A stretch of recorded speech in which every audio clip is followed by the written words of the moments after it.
हे बघा, आता आपण काय करणार आहोत, कुठल्याही कुंडीभर माती घ्यायची. कुंडीभर माती घेतली किंवा किती माती घ्या, तुम्हाला जसे अवलंबून असे. एवढसा गणपती बनवायचा तर तुम्ही अगदी मग्गाभर माती घेतली तरी चालेल. अगदी छोटासा गणपती बसवला तरी चालतो. मोठी मूर्ती असायला पाहिजे असं काहीही नाहीये. ठीक आहे. मग आता आपण थोडीशी माती घेऊया याच्यामध्ये, हा, आणि त्याच्यात पाणी टाकूया. त्याच्यातून खाली माती.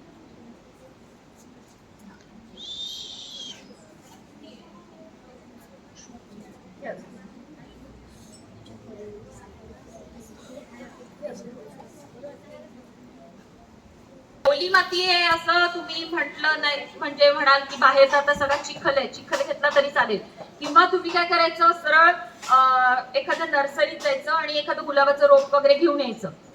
कुठलंही रोप घेऊन आले ना तर 50-60 रुपयात तुम्हाला मिळेल असं रोप. एवढं त्या रोप आहे ना ते बाजूला लावून टाकायचं कुठेतरी छान आपल्या बगीचात, आणि ती माती घ्यायची, ती लाल माती आहे त्याच्यात जी आहे ना, ती कुंडी अशा रोपाची याची मी माती घेतलेली आहे.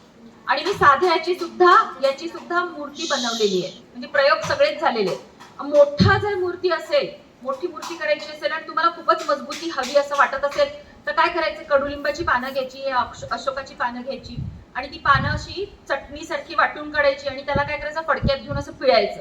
खाली सगळा रस गळतो आणि वरती ज्या रेषा असतात ना, ज्या शिरा, त्या शिरा ह्याच्यात मिक्स करायच्या. म्हणजे तुमची मूर्ती इतकी पक्की होते की काहीच होत नाही त्याला.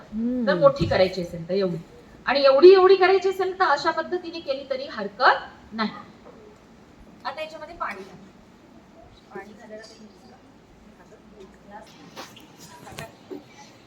बघा, याच्यात पाणी टाकलंय. आता मिक्स करा. बघा किती सोपं आहे. अशी पूर्ण विरघळली की म्हणजे एकजीव झाली पाहिजे ती. आता हे असं दिसतंय ना तुम्हाला, हे असं नसलं पाहिजे, पाणी तयार झालं पाहिजे त्याचं.